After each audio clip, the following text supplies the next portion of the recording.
अपना काली के गुलाबी रंग अबीर से रंगैब अपना काली के, अपना काली के गुलाबी रंग अबीर से रंगैब अपना काली के, हो अपना काली के गुलाबी रंग अबीर से रंगैब अपना काली के, हो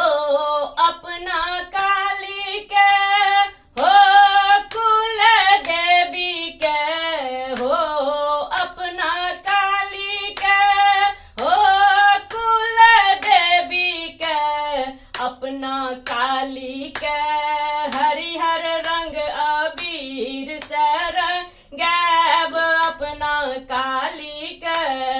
अपना काली के लाल रंग अबीर सो रंगैब अपना काली के,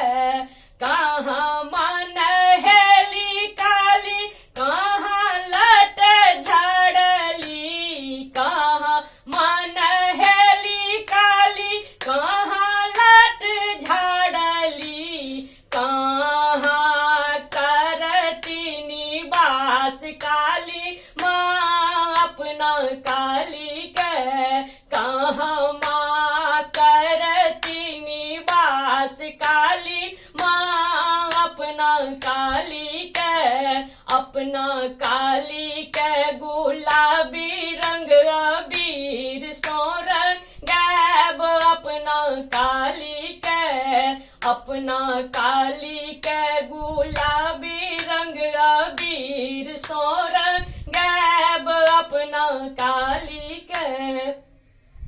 गंगा नहेली काली घाट लट झाड़ली, गंगा नहेली काली घाट लट झाड़ली, घर में करती निवास काली माँ अपना काली के, घर में करती निवास काली माँ अपना काली के, अपना काली के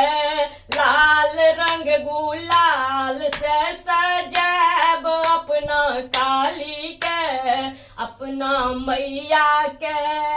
हरिहर रंग अबीर सो सजैब अपना काली के, कौने फूल पहिरन माँ के कौने फूल ओढ़न, कौने फूल पहिरन माँ के कौने फूल ओढ़न, कौने फूल सोल हो श्रृंगार काली के, अपना काली के कौने फूल सोल हो श्रृंगार काली के, अपना काली के, अपना काली के हरिहर रंग अबीर सो सजैब अपना काली के, कुल देवी के लाल रंग गुलाल से सजैब अपना काली के, बेली फूल पहिरन माँ के चंपा फूल ओढ़न, बेली फूल पहिरन काली चंपा फूल ओढ़न, अड़हुल फूल सोल हो श्रृंगार काली के, अपना काली के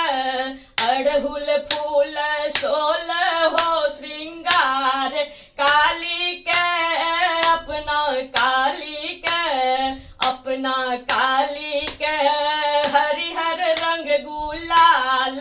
से सजैब अपना काली के,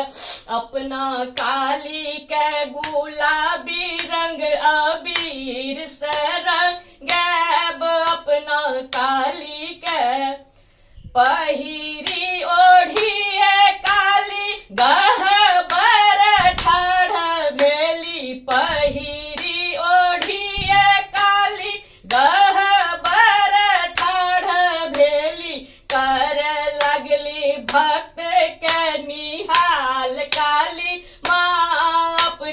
काली के कर लगली भक्त के निहाल काली माँ अपना काली के अपना काली के गुलाबी रंग अबीर सोस गैब अपना काली के कुल देवी के हरिहर